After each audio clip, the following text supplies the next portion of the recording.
The International Relations Department held its budget vote today, which was overshadowed by South Africa's response to the mass murder. For more on this, I'm joined by Lester Kiewit, who's outside Parliament. Lester, good afternoon.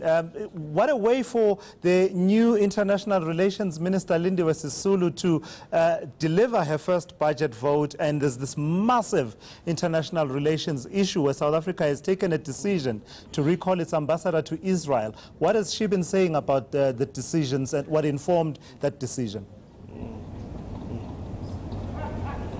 That's right, Tulas. The rands and cents of departmental budget definitely being overshadowed by international relations issue, which Minister Lindiwe Sisulu was forced to address today during a pre-budget vote press conference. Of course, the department and ministry sending out that statement last night saying that it would be recalling its ambassador to Israel following the killing of dozens of people and the injuring of thousands. Minister Sisulu, not mincing words, describing the incident as a disaster and calling not only for cool heads but also for the Israeli Defense Force to restrain itself. And this follows widespread condemnation not only from the South African government but also several other political parties here at Parliament. But while the minister says that it would be recalling its ambassador to Israel for an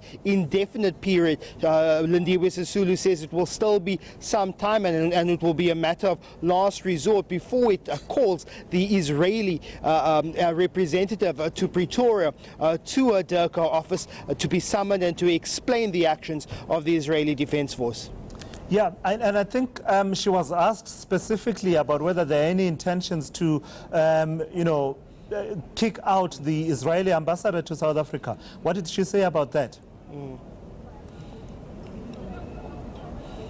Well, Minister Sisulu says that she would first want to engage with Jewish faith-based community representatives here in South Africa first, and also to engage with the South African Jewish community back home. She's saying that it is time for South Africa as a whole to get behind this issue, and that all South Africans can speak from and sing from one hymn sheet, so to speak. So she was asked whether the Israeli representative would be called in, or would be summoned rather, what the diplomats call a démarche, which is a very strong diplomatic rebuke. But Lindiwe Sisulu says that that would be a matter of last resort. Remember, the South African government is still trying to walk a tricky tightrope, while at the same time rebuking and condemning these actions by the Israeli Defense Force. At the same time,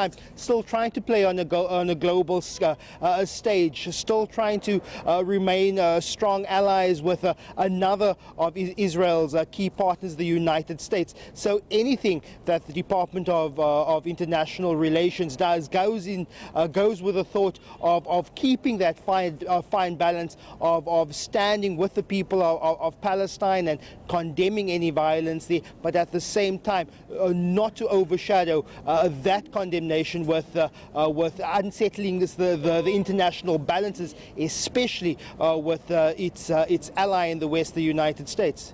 All right, thank you so much. That is ENCA's parliamentary reporter, Lester Kiewit, with that update for us.